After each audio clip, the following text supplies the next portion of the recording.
So I guess your boy Kai is going through some shit. So, which I didn't know because I'm part of the unemployed. But we're gonna check this video out and see what's going on. Now, Cenat is one of the most popular young figures online right Then now. I'm gonna go He's get built some a food. streaming empire off of his charisma, funny, and lively Didn't even personality. finish my sweet But tea despite all the from success, yesterday when I Kai's came had his off fair work. share of moments that landed him in hot water. From viral stunts gone wrong, to public criticism, and even run-ins with the law. In this video, we're going to break down some of the moments that's led to people turning on Cenat. Recently, Cenat made headlines for a moment that sparked a lot of debate online. It started with popular YouTuber Mr. Beast and another creator named Mark Rober, who had just launched Team Water, a $40 million fundraiser aimed at bringing clean, sustainable water to millions of people around the world. The idea was simple. Mr. Beast wanted to use their combined audiences to create awareness and raise donations for a good cause. As part of the launch, they gathered a bunch of creators into a group called... Wait, why wasn't I invited to this? I'm a famous YouTube creator. What the hell? Streamer Aiden Ross, and that's where things took a turn. During the call, Aiden Ross promised Mr. Beast that he would donate $400,000 if Kai matched the same amount. In other words, he basically put Kai on a spot in front of thousands of viewers. 400K, I'm in if Kai does it. I said if Kai does 400, I got 400. I promise. Locked. This is Pod 5, the first fully immersive sleep system. Intelligent. This led to... Okay. I'm not gonna lie, this is not on Kai. If I got put on the spot, that's gonna make me not want to do it. The fuck? Holy shit. Just put the nigga on the spot. How do you even know he wanted to do it? With people pressuring Kai, saying that as someone who's clearly rich, there's no reason he shouldn't match the donation for such an important cause. Now, in the end, I don't actually know if Kai donated, but what I do know is he never said he was going to in the first place. It was Aiden who decided to speak on his behalf, which is where I think things got messy. Yeah. I'm not a fan of trying to pressure someone into giving away money publicly, regardless of how much money they make. At the end of the day, he made that money, so let him spend it however he pleases. And to be fair, Kai has put his money towards good causes before.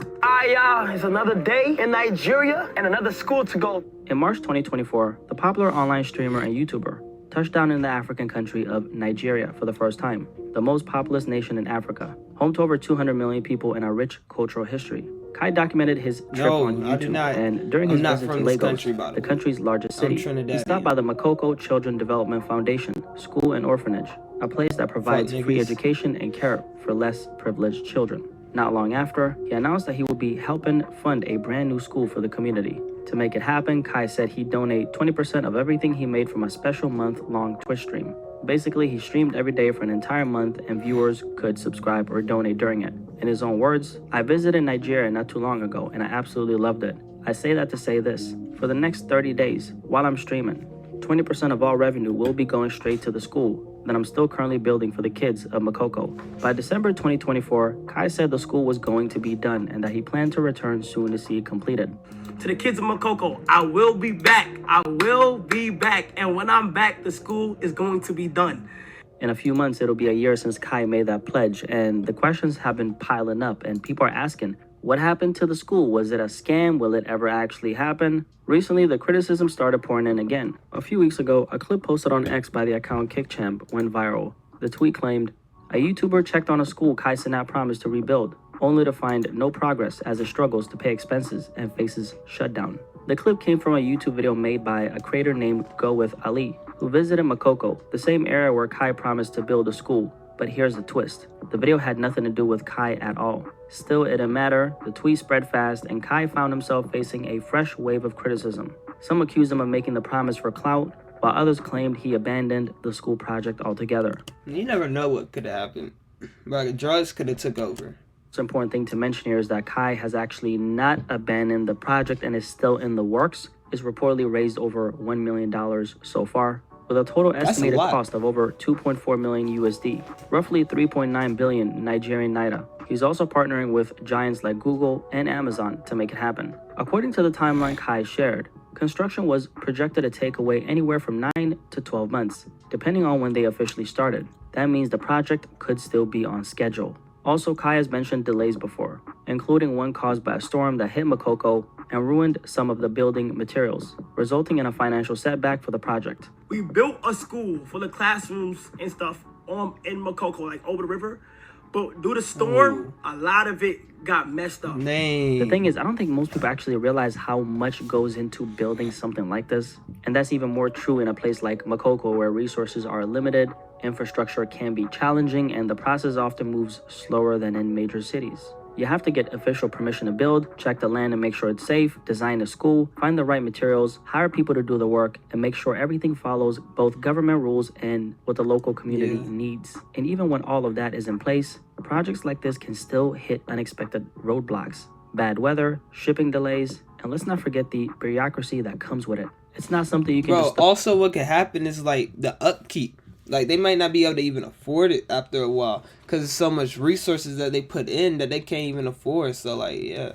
Money at and have done in a few months. I think Kai might have been a little too ambitious, maybe not fully realizing just how much it would take to make something like this happen. In situations like this, I've always felt it's better to under-promise and over-deliver rather than, over-promise and risk falling short. Personally, I do believe the school will come to fruition. I don't see Kai walking away from a promise like this. I like to believe his heart is in the right place and that he genuinely wants to do good, especially because this wasn't something that was forced or pressured on him. It seems like he truly wants to do right by the kids in Makoko. Now let's talk about Streamer University, which is another big headline related to Kai. Kai got a lot of criticism for this one, and I've got some perspective on it. I was trying now, for to anyone finish who's this never thing heard of for it, y'all. Streamer University was an idea Kai Cenat came up with. Something that essentially turned into part event, part reality show, and part content factory. The concept was simple. He brought together a huge group of creators together in one place, gave them all the tools they needed, and let the cameras capture every moment. The good, the bad, and the chaotic. Overall, I'd say it ended up being a success. Several smaller creators got their footing in the streamer world. Chaotic. Overall, I'd say it ended up being a success. Several smaller creators got their footing in the streamer world, and I've been able to keep building ever since. But some of the criticism Kai faced was that Streamer University felt more like a reality show than an actual learning experience. Now, I wasn't there, so my perspective is limited, but I do know that Kai brought in, these professors to add value. And to be clear, they weren't actually like professors in the traditional sense. They were essentially other well-known streamers and creators sharing their own expertise. One of them was fellow streamer Agent, who ran a finance and content class that I think was generally helpful for the people who attended. So the watch time is 3.3 million. When you see that number, the first question you should ask is, how do I get that number up to get people to watch longer videos? That's one strategy. Can you think of another strategy? Scum?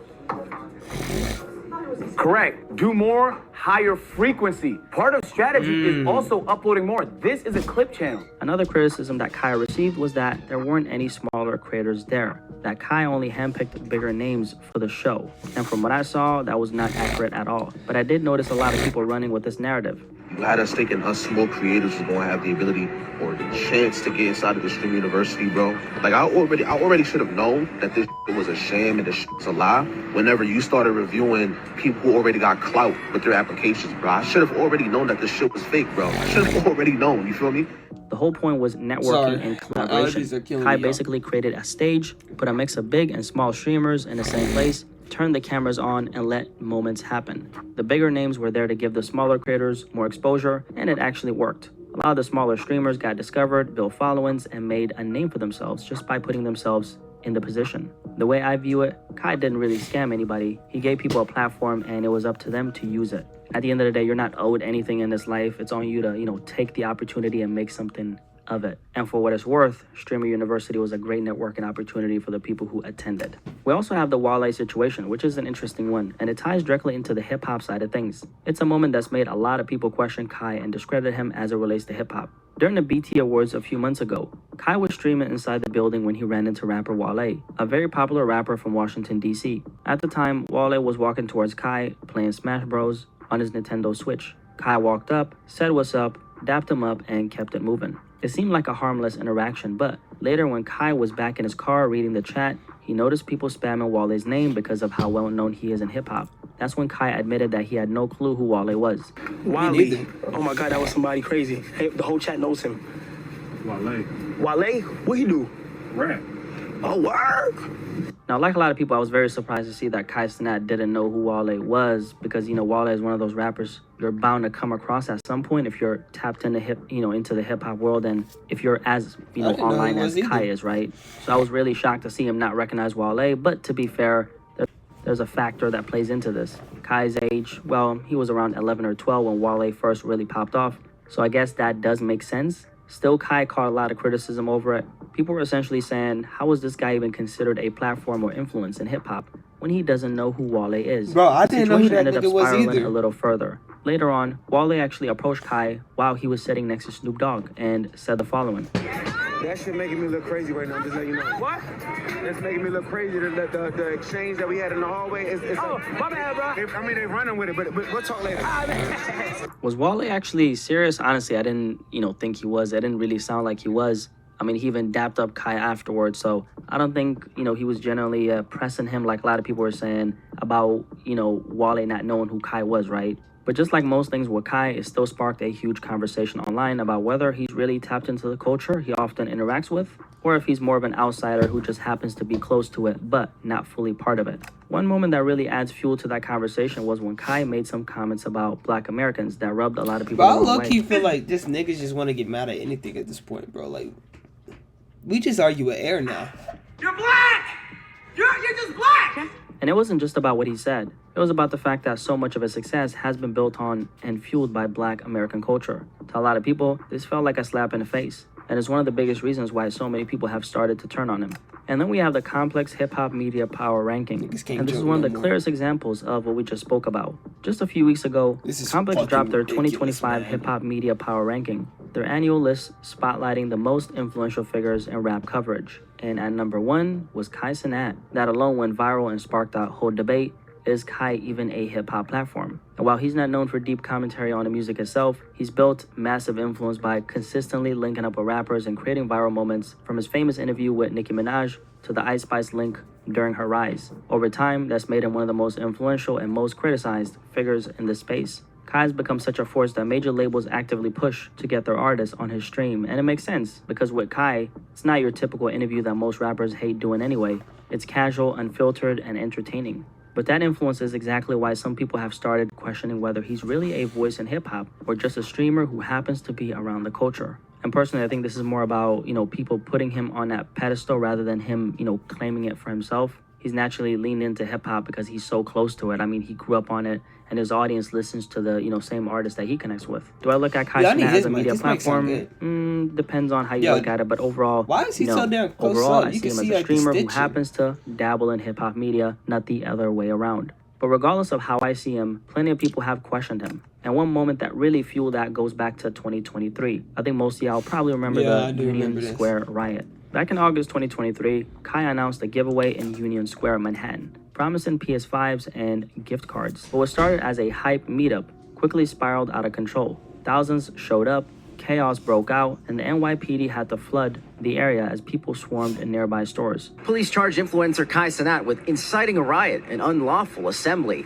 He avoided the spotlight while being released from custody. It made mainstream headlines, and Kai was eventually arrested for inciting civil unrest, facing charges like first-degree rioting, inciting a riot, and unlawful assembly. In the end, the charges were eventually dropped, and Kai issued an apology and paid $57,000 in restitution. But the moment still left a permanent mark on his public image. I think the way he organized the Union Square event was absolutely horrible and honestly really dangerous, but I don't personally think he incited I need to do a something riot. like That's this. Y'all on let me people know. Who, showed up and took I'll it get too all far. 140 I of y'all personally to just come. don't think that Kai realized the full power and influence he has, or should I say, he had at the time, which was 2 years ago. And yeah, he was popular back then, but now he's on a whole different level. Either way, it's one of those moments that will forever be tied to his name. And then fast forward to earlier this month, Kai was back in headlines once again. This time it involved fellow streamer and content creator Duke Dennis, who was arrested at a mall in San Antonio, Texas, while playing a game of hide and seek after hours with Kai. Y'all really serious? Like hide and seek? Really? Apparently, police say security guards told them to leave, but they refused. When officers tried to arrest Duke Dennis for criminal trespassing, he pulled a full-on Usain Bolt, which led to charges of trespassing and evading arrest. Videos from the scene shows Duke Dennis being taken into custody while Kai is spotted upstairs recording the whole thing. And I'm assuming that this game of hide and seek was a part of, some kind of like content that they were recording, perhaps. I mean, gotta be. Now, of course, Kai went viral for this one too, and about those mugshots floating around, I'm pretty confident that the Kai one was AI generated. Overall, I think Kai is going to keep on rising. I mean, it doesn't look like he's slowing down anytime soon. But the bigger picture here is that this is what comes with being at the top. When you're operating at this level, every move you make gets amplified. The wins, the mistakes, and everything in between. The real question is, what is Kai going to keep on doing with that spotlight that he has? I mean, at the end of the day... Bro, with that spotlight, he needs to, like, let people know to watch me. You feel me? Like, I'm a great content creator. Keep channeling into something that's really important and But something if y'all don't bigger than remember, himself, I'll post a like video, finishing then that I'll school post in another Makoko. video next He 2 could months. shift the conversation from controversy to legacy. I hope that school gets done, not for Kai's sake, but for the kids who'd benefit from it. Because if it does, it'll be one of those moments where the narrative turns from drama to something very positive. Only time will tell, but until then, Kai Cenat will keep on being Kai Cenat. Anyway, if you made it this far, drop out a little... The promo ads and all that shit I ain't doing. Now y'all can listen to my promo ads and shit. Make sure y'all like, subscribe, comment. And make sure that y'all tune into my next videos. Because eventually my PC will be done. My GPU comes September 8th. Be ready.